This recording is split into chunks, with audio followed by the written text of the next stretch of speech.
1979. The year when disco was at its peak, England was still obsessed with tea, and cricket was about to witness something extraordinary. The first World Cup in 1975 had already been a grand success. Crowds loved it, the atmosphere was electric, and Wisden, the ultimate cricketing authority, summed it up perfectly. The game had never provided better entertainment in one day. So naturally, the ICC thought, let's do it again. And thus, from the 9th to the 23rd of June 1979, the second edition of the Cricket World Cup was born. But this wasn't just another tournament. Cricket had changed, and it was all thanks to one man, Kerry Packer. The Australian tycoon had rocked the cricketing world by launching his rebel World Series cricket. If you want to know how Kerry Packer changed cricket forever, check out that video on the top right. Because without him, ODI cricket might still be crawling at the speed of Jeffrey Boycott running a single. So, as the second World Cup returned to England, the game had already started to evolve. The format remained the same: 8 teams, 2 groups, 60-over matches, and Lords as the grand finale. 6 test nations were joined by Sri Lanka and Canada, 2 ambitious associates hoping to make a mark. East Africa didn't qualify this time, meaning no African representation at all. Sri Lanka landed in Group B, Canada in Group A, and the top 2 teams from each group would progress to the semi-finals. It was simple, but what followed was anything but. The West Indies were overwhelming favourites. They were a team that could dominate any opponent on any surface. With the bat, they had the power of Richards, Greenwich, and Haynes. With the ball, they had a fast bowling apocalypse in Holding, Roberts, and Garner. They were the kind of team that didn't just win, they traumatized you. Alongside them, the host England looked like the only side capable of challenging them, boasting stars like Botham, Willis, Boycott, Brearley, Gower, and Gooch. It felt like a 2-horse race before a ball was even bowled. The opening match saw the defending champions take on a young Indian team at Edgbaston, and it was over before anyone could even finish their sandwich. India were brushed aside by 9 wickets as Gordon Greenwich cruised to an unbeaten 106. The Caribbean machine had started rolling. England too began confidently, defeating a depleted Australian team that had been torn apart by the Kerry Packer saga. Most of Australia's best players were banned, leaving behind what was effectively a B team. They managed just 159 runs in 60 overs. A score so low, even Rahul Dravid would have called it slow. England chased it easily.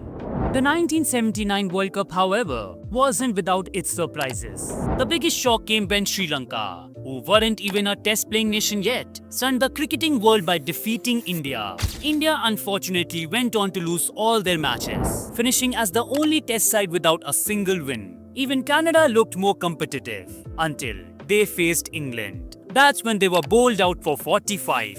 Yes, 45. The entire innings lasted shorter than a tea break. It was the lowest total in ODI history at the time, and England didn't even need to break a sweat chasing it. Meanwhile, Australia, the finalist of 1975, crashed out after winning just 1 game. The clash between the West Indies and Sri Lanka never even happened, as rain washed it out completely despite a reserve day.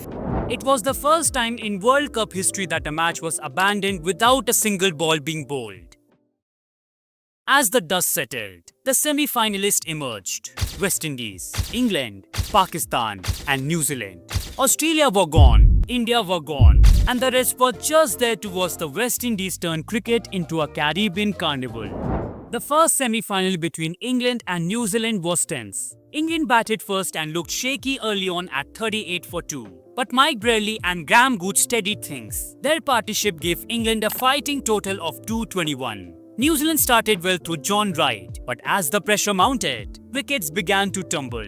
They needed 14 of the last over, but England held their nerve and marched into their first ever World Cup final. On the other side, the mighty West Indies met Pakistan, and what a clash it was. Greenwich and Haynes set the tone with the brilliant opening stand of 132, followed by runs from Richards and Lloyd as they stormed to 293 in 60 overs. For a brief moment, it looked like Pakistan might pull off a miracle. Majid Khan and Zahir Abbas were in sublime touch, putting up a 166-run stand that had the West Indies sweating. But then came Colin Croft. He dismissed both set batsmen, and just when Pakistan hoped for a fight back, Viv Richards decided he was bored and took 3 wickets himself. Seriously, was there anything this man couldn't do? From 176 for 1, Pakistan crashed to 250 all out, losing 9 wickets for 74 runs. The dream was over, and the West Indies booked their ticket to yet another final. And then came the big day. June 23, 1979. Lords was buzzing. England, undefeated so far, were up against the invincible West Indies. Their star bowler Bob Willis was injured, which already sounded like a bad omen. West Indies batted first, but things didn't start well. Greenwich, Haynes and Lloyd were all dismissed early, 55 for 3. For a brief moment, England sensed blood, but then came the storm. Viv Richards and Collis King walked out and changed everything. King batted as if he had mistaken the World Cup final for a backyard slogfest, smashing 86 of just 66 balls. And Richards? Oh, Richards was majestic, elegant yet brutal.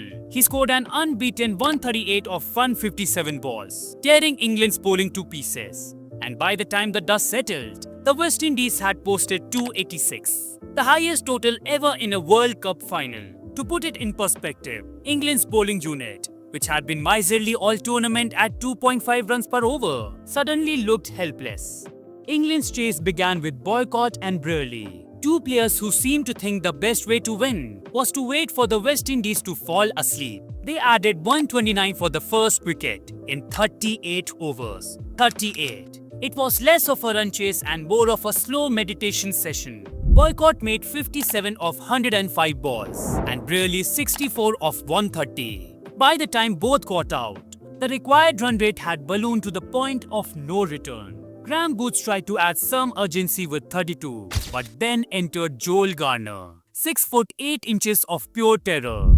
Garner returned for a second spell when England were 183 for 2. 11 balls later, they were 194 all out. Yes, 5 wickets in 11 balls. It was like watching a bowling apocalypse. If you want to see Garner's explosive over-by-over demolition, the link's right up there.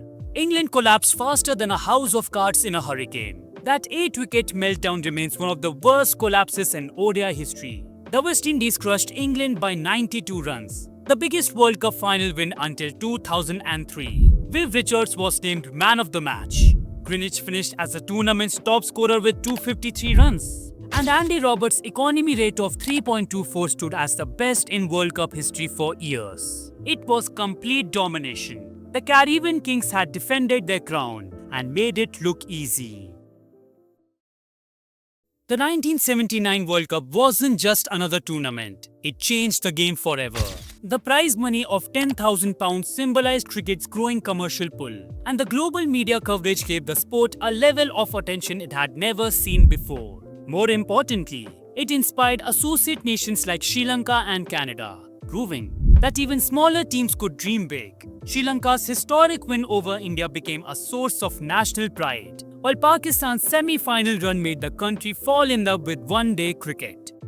After 1979, cricket was no longer just a sport. It had become a spectacle, full of energy, personality, and global appeal. Every match felt alive, and fans began to understand that limited overs could be just as thrilling as any test match. So, when people say the 1979 World Cup changed cricket, they are absolutely right. It wasn't just about who lifted the trophy. It was about how the game evolved. Faster, louder, bolder. The West Indies established the standard for greatness. And from that moment on, one thing was crystal clear. If you were facing the West Indies in the late 1970s, you didn't just need talent, you needed prayers. And if you want to see how the West Indies lifted the very first World Cup or how good was Clive Lloyd, click on the videos being displayed on your screen.